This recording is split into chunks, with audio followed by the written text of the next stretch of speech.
नक्षल चळवळ पूर्णपणे मोडीत काढण्याच्या दृष्टीनं निर्णायक पाऊल गडचिरोलीत मुख्यमंत्र्यांच्या उपस्थितीत जहाल नक्षलवादी भूपतीसह 61 नक्षलवाद्यांचं आत्मसमर्पण। संविधानच आपल्याला न्याय देऊ शकतं असा विश्वास निर्माण झाल्यानं येत्या काळात उरलेले सर्व नक्षलवादी आत्मसमर्पण करतील, मुख्यमंत्र्यांनी व्यक्त केला विश्वास। बंदुकीचा नक्षलवाद संपुष्टात येत असताना अराजकता पसरवणाऱ्या शहरी नक्षलवादाच्या आव्हानाचा बिमोड करण्याचा संकल्प मुख्यमंत्र्यांकडून अधोरेखित। देशभरात नक्षलवादाचा प्रभाव आता फक्त छत्तीसगडच्या 3 जिल्ह्यांपुरताच मर्यादित, तोही लवकर संपेल, केंद्रीय गृह मंत्रालयाची माहिती।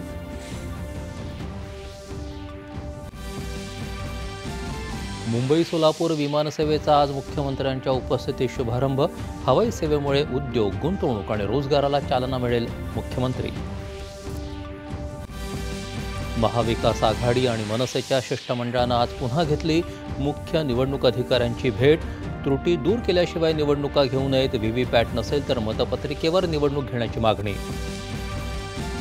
विरोधी नेते गोंधळलेले असावेत किंवा नियम माहीत असूनही पराभवाचं खापर फोडण्याची तयारी करत असावेत, विरोधकांच्या निवडणूक विषयक आरोपांवर मुख्यमंत्र्यांची प्रतिक्रिया।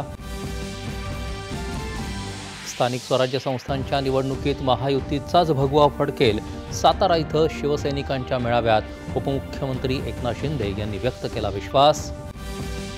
आणि मुंबईसह देशातल्या 3 विद्यापीठात डॉक्टर आंबेडकर अध्यासन केंद्र सुरू करण्याबाबत केंद्रीय सामाजिक न्याय मंत्रालयाचा सामंजस्य करार। नमस्कार, 9:30च्या बातमीपत्रात मी विनायक घोडे आपलं स्वागत करतो।